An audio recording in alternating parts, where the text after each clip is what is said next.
We are live now. Nice. Hello, everyone. Hello, Hi, friends. Arnold.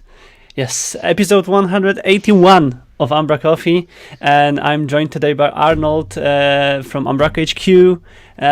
How are you, Arnold? How are the things that are going in your end now? Quite well. Still a lot of Codegarden things to handle, like publishing all the videos and all that. And of course, spending all the time on Codegarden left some task laying, and well, catching up to those. So yeah, it's quite busy. I actually Yeah. expected to be able to take a day or two off this week, but well, it's Friday and I didn't take a day off, so maybe next week. We'll see. I was, last week maybe I was more relaxed than Callum. It was like a slower week, but this week I realized today, just after 11, that oh damn, it's Friday. And Arnold, we can reveal that you've been joined here by a final, really last minute call. So Yeah, like 15 minutes before this. Yeah. kudos for that. If not, I would be just. I had a plan B. Me sitting in front of the camera and just sipping coffee for the whole half an hour. That was That would have been nice. that was a plan B. That always, or the next time, what I will try is like paste the link here to join for the people to just join to the stream and discuss it. That's my plan for the next time. Yeah, I was expecting to get lunch, and since I couldn't keep up with everything going on in the Umbraco community this week, I was like, okay, let's get lunch and watch umbraCoffee be updated. And now I'm in there, and I hope that I can talk with you about some of the things that has happened. Of course, and I will try to get some things from you as well, because you also were experiencing it straight from the inside when it comes to Codegarden and everything else. What happened? Of course, we had the Codegarden stuff. You said you are uploading the videos. You can probably remind us all what is the plan for releasing all of these videos. What is already released? What is next on the schedule? How the things are going there with the videos. Yeah, so all videos need a little bit of love. We need to cut them. We need to put a bumper in front, some text at the end. Yeah. Rune is helping me with that, so awesome work. So it takes some time. So we will release videos on Wednesdays and Fridays, and we release them per block. So you have 3 or 4 sessions, and then you have to unconference that we see as one block. And we continue by releasing them per block a day. And today we also uploaded the Umbraco Awards. And so we put that in somewhere in between because of course it was on the day before the Codegarden event itself. So yeah, just keep going on the Wednesdays and Fridays. Yeah, and it's all on Umbraco HQ channel on YouTube, so everyone who is not subscribing it yet can subscribe and be notified about the new uploads. And of course, you also uploaded the Danish baking show episodes and Rabbit episodes and videos, which were and really well received. We need to do something because they are the most watched. Of course, they are shorter, so it's easier to watch them. Yep. But I even had send it to some family and friends who don't exactly know what I do or what Umbraco is. This is what I do at work. Yeah, this is what I do at work. Yeah, this is what we do. So it's shareable with others. So it's quite funny. Yeah. And I think for next year, whatever happens with Codegarden next year, we can do something more with this kind of videos. It was you who suggested to put more budget on the videos like that. It's interesting like how something like that can boost IT conference at the end of the day, right? And I mentioned that on the episode before Codegarden that I saw some companies before organizing events who were doing this kind of activities, some music videos, some songs and stuff like that. It's still something what stays in heads for longer because of course knowledge and everything else outside of that, but there are some always small things which are making it all reminded for longer, right? Yeah, we had the cameos at the US festival where they did the cameos. It was also quite fun. This is a bit more related to what we're doing instead of just having a famous person trying to pronounce Umbraco. But yeah, I think it adds something, and certainly in the way we did it this year, it's reusable. Of course, they talk about Codegarden or sessions, but it's not. If you haven't been to Codegarden, you don't miss.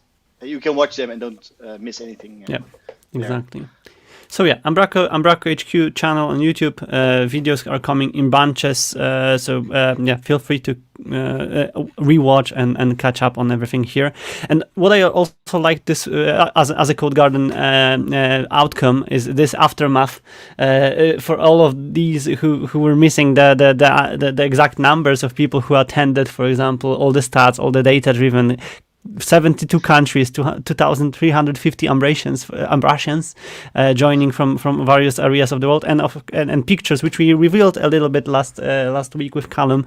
Some of them, how it looked from the back end. I wanted to say from the backstory. So great stuff, great summary, and yeah, it's just track to make it bigger, better in the future, right? And I know you've been already discussing future, right? Yeah. There are some talks about what we're going to do with Codegarden 2022. We hope, of course, that we can do an in-person event or at least a hybrid event. But also for inclusion, we need to publish some things online as well, because it's not everyone is capable of traveling to Denmark, time-wise, money-wise, other means, whatever. So we should make sure that everyone can get the main content at least out there. Yeah, which is always good, and yeah, I think we've been discussing it with Callum last week that we all felt this boost of energy coming out of this event, but also at the same time feeling the small part of our health missing the in-person event. So yeah, keep us updated, of course, with anything. We'll be there, and I hope and I believe that community will again help and share their feedback. There was a feedback form sent for the attendees, right? So maybe if there are some people who wants to share their opinion and put some ideas on the table, that probably is still open, right? Yeah, well, and you can always reach out to us and mail us or tweet us or community Slack or wherever you want to and discuss your ideas or tell us what you like or that you didn't like, what we can improve. We would love to hear. You can always do better. That's the beauty of anything what we do, right? It can always be better, but that's great. Coming back to products, because of course there were some reveals, there were some discussions and talks, of course, about the amazing new stuff from Umbraco. So maybe we can also summarize what's happening and what happened in the last week. Bruna shared a great product update from your side about everything Umbraco related coming out from Umbraco HQ. New release of Umbraco V9. Which is a fourth beta already, being used by many already. There is a lot of blog posts, a lot of tutorials how to start with it. A lot of teams are using it, which is great, and still successfully using it. So there is, and all the issues which are catched are fixed, and yeah, great progress on that. And I can't wait to see it stable or even more stable, because right now it's great already. Yeah, it's very stable. And it's also very, very fast. I don't know if you've seen Shannon's talk at Codegarden, which will be released on Wednesday. So for all those who didn't see it, on Wednesday it will be out on YouTube. Umbraco 9 is so very fast. Yeah, I saw it, and that's the again beauty of the software. If you can write software which is extremely faster than previous versions and use the technology which enables it, that's perfect, because again we can write the same applications, use almost the same Umbraco and better Umbraco than previously, and deliver faster and better results for end customers. So big win-win by the technology switch here, and great efforts from the team working on it. So yeah, looking for it really, but there are some new releases for existing products as well. Umbraco Forms upgrades, Umbraco general upcoming upgrade of Umbraco 8.14.1. But you've mentioned Shannon. Maybe we can also send everyone to this product update to read more about new issues templates, new discussions about tabs, migrations and stuff. But one thing which I wanted to flag and relates to the speed and performance which you've mentioned was a tease from Shannon that there's 8. Chad release, which will be 8.15. Number of likes just shows how people are also waiting for this release, and how extremely is important for them to make it even faster. And Shannon shared a bunch of benchmarks which might got missed. I must say that I missed them from the previous tweets, and I needed to find them again. And there's a lot of benchmarks of various methods, various paths of the applications, cold boot time, normal boot time, and these stats are amazing. The small improvements, and plus, of course, we might be aware that most of them will also go into the latest Umbraco. So those optimizations will land also in the .NET Core faster version, which means that we will get faster software again, and that's simply amazing. It's simply amazing. Yeah, I scanned through these benchmarks, and I again, big kudos to everyone involved in this release, and big kudos to Chad, who did an amazing job here, helping to really save a lot of milliseconds, a lot of kilobytes of memory there. Yeah, it's impressive how much this is. It's twice time faster, some less allocations, everything is. Yeah, memory is about the same, but CPU it's going down. So certainly, if you are hosting on Azure, for example, you can save quite some money because you need less CPU usage when running Umbraco. But also, as a kind of follow-up to some Twitter discussions, this kind of benchmarks and a representation of the progress is amazing. And some people missed the off-road codes benchmark tool, which was helping in catching up the changes between versions. But now these benchmarks are here. Some more benchmarks were added to the solution from what I checked previously. So we can all check that and validate that against the new updates, which is awesome, I think. Yeah, and you can run it themselves. So if you have a clean Umbraco installation on a certain server and you want to know the performance as a starting point for developing your project on Umbraco, you run the benchmarks. And then after you build your solution, you run them again, and you might find some interesting performance issues that you have to tackle from our benchmarks. Yeah. I think I'm still tempted, and I'm challenging to find time to work on it. But the visual representation of the benchmarks tracked on various versions might be something what we all need. and what our team did amazing stuff with Lighthouse reports by saving the results on specific scans. And if you have timeline and you have specific scans on specific dates, you see if you are progressing well or not well. Separated scans might not be enough to just see the progress. And here I'm really tempted, and I might spend another hackathon on trying to maybe run these benchmarks on periodic schedule and just save some results there and see the visual representation of changes. Yeah, it could be nice. That would be really lovely. If anyone wants to collaborate on that, just if someone else has time. Yeah, if I can hire someone here. But yeah, if someone wants to collaborate on that, I'm really curious and happy to help. Maybe I will need to join meetups, which are ahead of time to also find some help and collaborations. There are 2 meetups next week. One of them is in Tamis Valley Umbraco user group, run by John, with to be continued information about the content of the meetup. But it's happening. It's on July 6th, so it's still online event, so everyone can join. And there's a London meetup, open space discussion, which is also happening online on July 8th. So virtual open space discussion hosted on Zoom. Anyone can join, anyone can share their opinion, and again, exchange some knowledge, maybe discuss some new things, find some new project collaborators as well, which is always good stuff in meetups. I also miss meetups, to be honest. How, Arnold, do you have any stats? How was the watch party, the one organized in your Dutch community? How we it turned out? 15 attendees or something. We hoped for somewhere between 15 and 30, so 15. But it was also very last minute, so I can imagine that a lot of people. Yeah. I mean, if you're here 2 weeks before, and everyone has a sprint planning and stuff like that for more than 2 weeks, then it's hard. So it has been nice, but people mostly awesome. Enjoyed.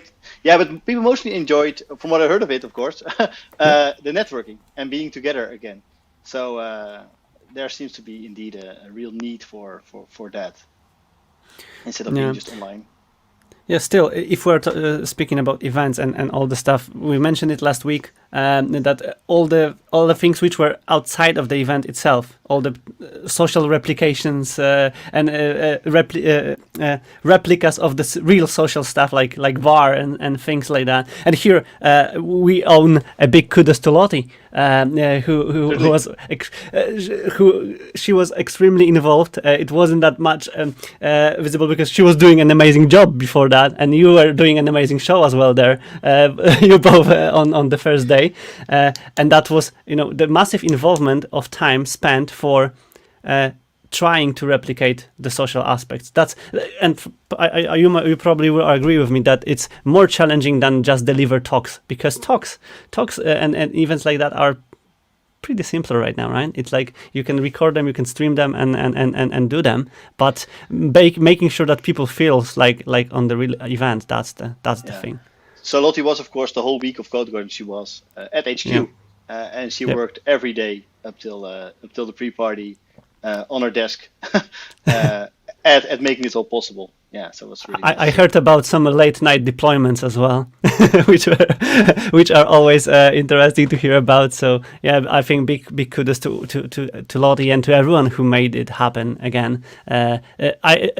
To be honest, the most things which I've heard about the event were about that it felt like really like in-person event, even if it was online, because a lot of people chatted to each other, a lot of people seen each other somewhere, even by the bar on Twitter. So yeah, that's really fun. But still, you did miss that you're walking around the venue and bumping into someone you didn't see for some time or never met before, but only online, and then just have a normal chat. That's what true. You miss the most. And that's also where some of the great ideas in the past came from, right? Just people meeting each other in real life and then having a discussion and or a common goal or the RD and then working it out. Yeah, we'll still need to work it out and make it more possible, hopefully without any restrictions on top of the heads. But some people are still delivering new ideas and new releases, new things from their side. And we can probably highlight some of the new packages and releases from this week as well. Starting from Soren, who released a new doc-type grid editor package for V9. This is the first beta release for V9. And it was for Umbraco beta 3. And again, I don't know how about you, but when I hear about coming to the new version of Umbraco or upgrading to the new version of Umbraco, there are some packages, the short list of packages, which people are checking if they are there already using doc-type grid editor, some of the other packages, and yeah, it's glad and great to hear and see that this package is close to be released for the stable version for the stable Umbraco, which is awesome. Yeah, we see new packages. Beta versions for Umbraco 9 coming up every week now. I mean, it's a big contrast with what happened with Umbraco 8, where everyone was waiting, and then there was Umbraco 8 out of the blue, almost, and nobody was ready for it. And now everyone seems to be ready, and also we see a lot of comments that people really like working on the Umbraco 9 version, and it wasn't as complex as they thought it would be. That really helps. It's also one of our goals, of course, to make sure we included package builders in an early stage and help them move forward. Yeah, plus the whole package teamwork, I believe, and ability to exchange the knowledge, plus great work by Andy and other package creators who shared their experience of migrating packages to the latest, helped. And I'm always happy to see these packages coming. And again, toggling that this is ready, this is ready, this is ready. Yeah, we can safely say that we can use it almost fully to replicate whatever we've done in the Umbraco version 8 or 7 before. Yeah, so. and I already spoken to partners that said, well, we are going to start new projects in September or August even, and we will go with Umbraco 9 because we are confident enough that it is ready for this kind of work, and it's really good to hear. Yeah, I must say that. I mean, we can say that it's ready, but it's better if agents working with our software say it's ready. Yeah, that's true. I can say from my perspective, we've started 2 projects recently, and both are kicking off with Umbraco V9 already. They are a little bit longer term. That gives us the confidence level of being able to use it. But then we don't want to get back if it's better, faster, more stable, more reliant, and also with the more possibilities to run it everywhere. That's that's obviously staying on top of the learning curve as well, which is great. That's what we need to do. So another big package, an award-winning package right now, Content Man from Lee Kelleher reached version number 2. And Lee also is proudly representing the award received from this year's Codegarden, and this is the new version of the Content Man, which is if anyone didn't check Content Man and didn't use it, probably it's not enough time during the umbraCoffee to describe what it does and what it can do, so feel free to check it out. Of course, the new version here is fixing some of the changes and which were started in the new branch, because it has breaking changes. So be sure to use Content Man V2 if you want to start using it from the new version. And one new package which I've captured this week, it's called Use Script Fields, coming from Tariq S on our, and the package offers a couple new property editors with various states on it. So, for example, read-only string, read-only text area, or pre-forced boolean true toggle and checkbox. So a couple really cool property editors which sometimes were required by many projects, and there were a lot of packages which were trying to deliver them. I personally like the read-only stuff because there are some integrations or data types which usually have some data which shouldn't be edited. This is something what we can check out, and that's the new package with a set of these default tools for Umbraco 8.14 and beyond, hopefully. That's the list of the packages. What else do we have? One more package which our team started working on. This is a sneak peek which I shared after umbraCoffee last week.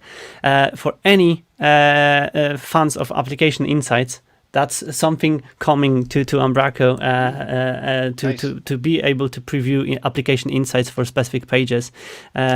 Still, just a result right now of a small hackathon work, but coming really, really well, and hopefully it will be released pretty soon to be able to combine application insights. You know, put it out in the open. So, and you just said that's why I am doing that, to motivate myself and team members to do it. But yeah, that's something what was in our heads for a long time. We saw the amazing work done by Perplex team with Google Analytics dashboards, and we were using application insights, and we were in need of having something similar. So it's kind of similar, but using application insights as an engine for statistics and data. So yeah, fingers crossed to make it released soon.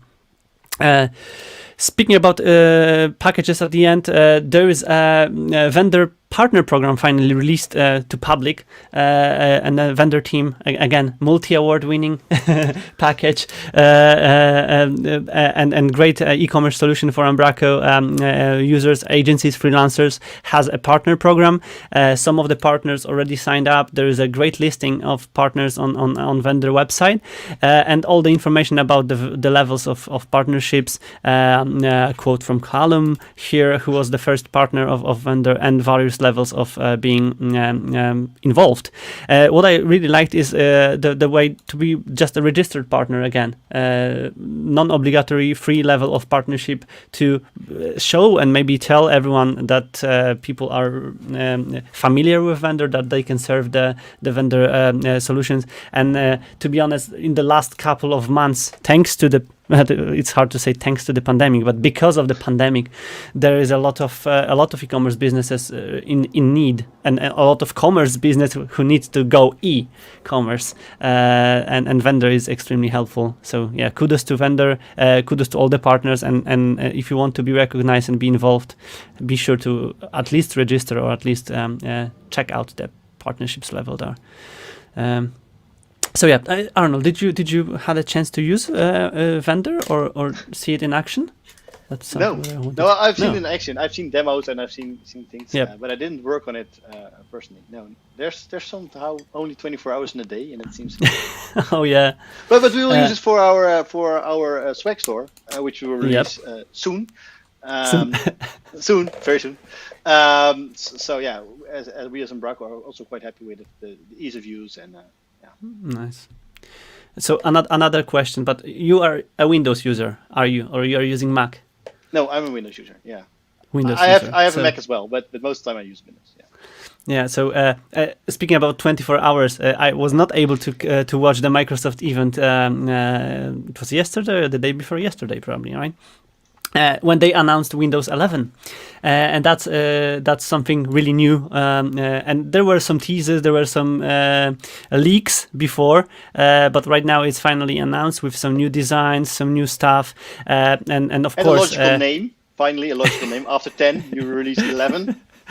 Not X or various stuff, but yeah, that was there was a giant leak before. I like this summary of the event from The Verge, but I wanted to flag some really cool stuff from the developers' perspectives, because despite of the fact that there is some rumors that Skype is dead and stuff like that, because it might be because it got removed from the built-in version, but running Android apps on the Windows is one thing which is kind of getting us all and all the developers to reach more people and reach more markets. And second stuff was that I can't find it where it was described right now, but they've said that the Windows app developers will earn 100% from the apps sold on the store. So they probably will remove the commission from the apps from the money earned from selling the Windows apps, which is kind of awesome, because again, as a .NET developers, as a .NET developers, we can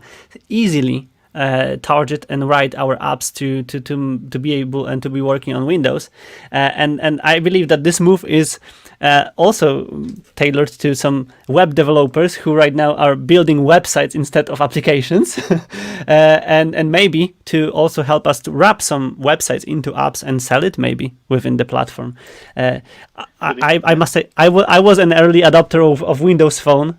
I released dozens of Windows Phone applications back in the days. I earned some good money from it, and I think that it's really interesting program, especially if there are some maybe motivated young developers who wants to do something outside of their job and just do something cool. Yeah, it's interesting how it is. So maybe there is some upper limit of how much you can their downloads or whatever. Maybe then you end up in a paid tier or something, because. Yeah, it's nice that it's free, but I guess they need money somewhere if they also make the update free. Yep, sure. That's very interesting. But still, the scale of the Windows ecosystem is extremely big, and I think I always try to look on this from the developer's perspective. It's like, if I can write code, it can be run in the multiple places, as for example right now with Android apps or Windows apps, and it can reach more people. It's like more opportunities for me to sell, more potential clients, more potential customers, and it can be just used. And the ideas are just the only thing which are left to make it happen. So check it out. Yep. They're following Apple in a way, right? Because Apple also made iOS apps available for Mac OS. And also with the new layout and the menu bar in the middle. I mean, we've seen that before. Yeah, it was also coming from the leaks that it looks similar to something else, but we don't know what it is. But yeah, that's really cool. I didn't see anyone brave enough to go and become a very, very early adopter and upgrade it straight ahead.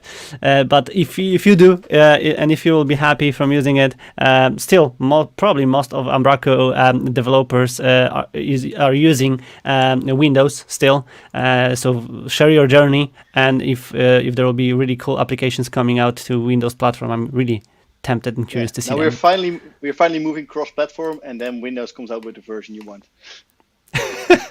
Yeah, the world is getting better with every day now.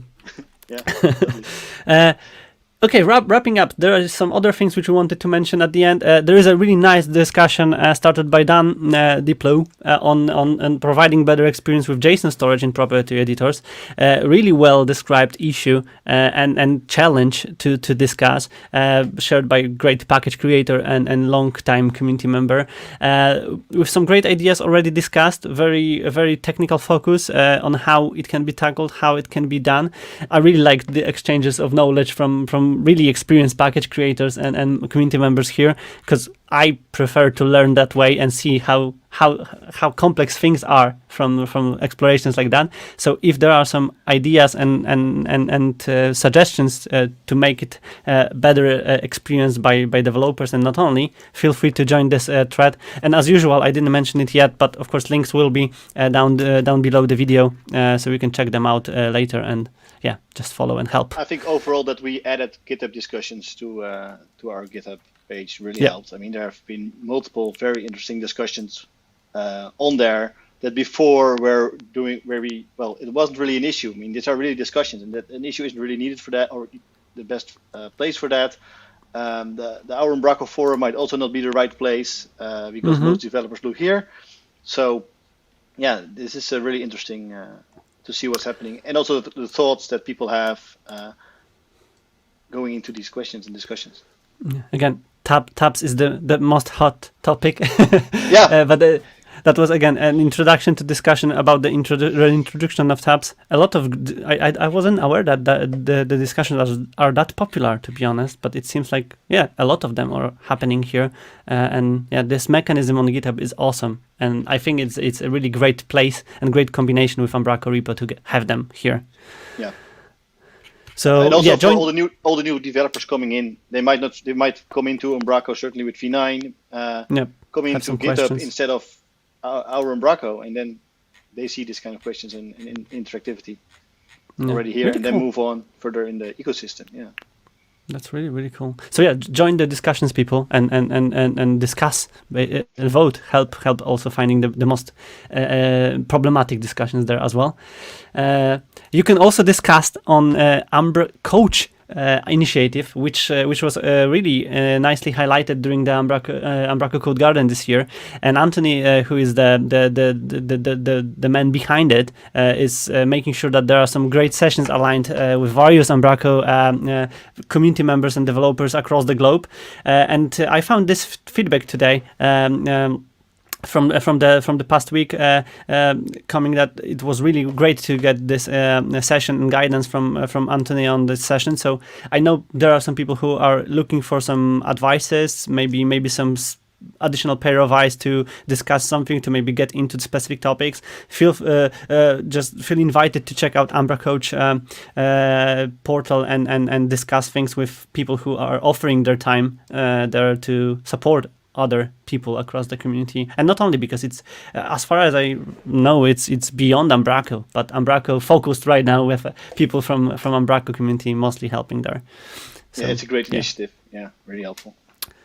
And one thing which I also flagged this week is a Q&A session run by SpinDocs team on Instagram. As a massive Instagram fan and user, I'm extremely happy that it's more things happening there. Script team is also extremely active recently on Instagram with their updates. So there is a lot of potential and a lot of users on the Instagram platform, and I'm really, really happy that more Umbraco discussions is happening there. And Owen and Amy from SpinDocs teams are going to kick off the Q&A session on June 30th. So everyone can join, everyone can ask questions, and I'm really curious how it will went out and how many people will tune in. So if there are some Instagram users here, that's the call to action to go check it out, join the Q&A, and help me and everyone else see if there is a potential on Instagram platform for Umbraco community to be more active there. And Arnold, you're using Instagram, right? I'm using Instagram. Yeah, but not that much. I mean, somehow it's. I don't know. It's still my favorite. It's my favorite social platform, to be honest. I'm not using it that often as I did in the past, but it's my favorite. I need to get back if I'll find time. The same during the Codegarden week. I put some photos on Twitter, which could also be on Instagram, but somehow I didn't. So for me, I check it daily, and also for the Umbraco hashtag, for example, to see what's going on there. But somehow posting myself, no, not that much. More personal stuff than Umbraco stuff, anyways. Yeah, but still, really nice platform with various ways of sharing knowledge. So Q&A is one of them. I will be there. I will be checking how the questions will be addressed. So let's have fingers crossed and great initiative from the Spindox team. Two things from your blog, from Umbraco blog at the end. We did some small survey to see if we are using specific platforms, but there is a big survey and it's announced by Umbraco partner right now, Slashdata, right? That's so Slashdata is doing this the survey, and we as Umbraco, we can take part in this as a community. And the more people who will answer these questions, the more data we as Umbraco also get out of it. Nice. And we can use this to increase our awareness of the community and the ecosystem and everything there. So, we advise you to take the survey. You can start it and continue later and stuff like that. And you can win prizes, so that's also very nice. But it will just give us as Umbraco a lot more data on our community. That's nice. I every year I'm following only one survey so far. It was Stack Overflow survey from every year. But that's an amazing to see that how companies can partner to each other and help each other, because obviously data is essential stuff to make things addressed and handled better. So yeah, if we can help, let's just do it. And I will probably leave this tab open and fill this survey today as well. And yeah, if you can benefit from that, and we can help Umbraco by filling that out, let's do it. Let's do it. Call to action. Link will be, of course, in the video. Link will be in the video. Or at our blog. Yeah, it will. Really, oh yeah, exactly. It might be easier now. And last but not least, there's a new hire, Arnold. I'm not keeping up to date on those hires. It's so often now to see a new person coming into the team. Yep. And this is a new support warrior. And it's a really original name, which hopefully I will pronounce correctly, which is Deepti. I think so. I think it's Deepti. Yeah. Yep. So a new support warrior, new extension of the team, and again new introduction on Umbraco website with the whole background story and how the journey and paths crossed with Umbraco. Great to see teams growing. I can't remember the exact numbers of team members, but it's increasing every year right now. Like weekly, we almost have weekly new colleagues, at least monthly. We're close to 100 employees. Nice, including some interns. Yes, so it's really going in the right direction. And you also see that, right, in all the results that we are, all the releases we're doing, everything we're putting out there. The more things we can now finally pick up that have been laying around for some time. Umbraco 9, which seems to be very much on schedule. That's also almost a first for us. So we're doing quite well. That's visible, and we can. And while Deepti is working from Denmark, I mean, we had a lot of colleagues joining from all over the world now, which is also very, very nice. Before we were a bit more limited to Denmark, but now we opened up to the whole world. So if you're interested in working with us, please reach out. We have some open positions. Yeah. And still, it's a great opportunity to work closer with open source. I always, when I was dealing with developers particularly, they were already, all of them were suffering on finding time to do some more open source work. And here it's like, okay, it's a combination of both, right? Because you're doing open source, you're working on an open source project, and it's your normal job, right? It's like you can still be involved and have two pieces on the same table. Yeah, exactly. Awesome. So yeah, that's all from our list today. Arnold, do you want to add anything else to that? Well, no, it was quite a lot already. Yep. There's so much. I will put the links to the video description to let you all check it out. Feel free to reach out to us if you have anything else to be shared on the next weeks, or if you will have anything else what maybe is not shared to include this in the next umbraCoffee. And yeah, we can probably get back to enjoying. I don't know what about your weather, but here it's extremely hot. Now we have some storms and probably highest temperature ever. I'm coming back to enjoy that. It's enjoyable here now. It's around 20 degrees, something like that, 21 degrees. Oh, so no. it's good. It has been hot, but not so much now. Yeah, better. It was 34 yesterday, and massive storms, and our whole Polish team was in the south of the Poland. They were there was a small tornado probably somewhere as well. So yeah, the weather is crazy right now here, from hot to crazy. So yeah, we're curious what the next day will will bring. So let's see. Well, Hopefully stay safe. it will be great summer. Yeah, hopefully it will be a great summer vibe and everyone can enjoy that. So thank you everyone for joining us today as well. And as usual, we'll see each other on the next Friday. So have an amazing rest of the day and amazing weekend ahead. And thanks Arnold again for joining me here today. Thank you.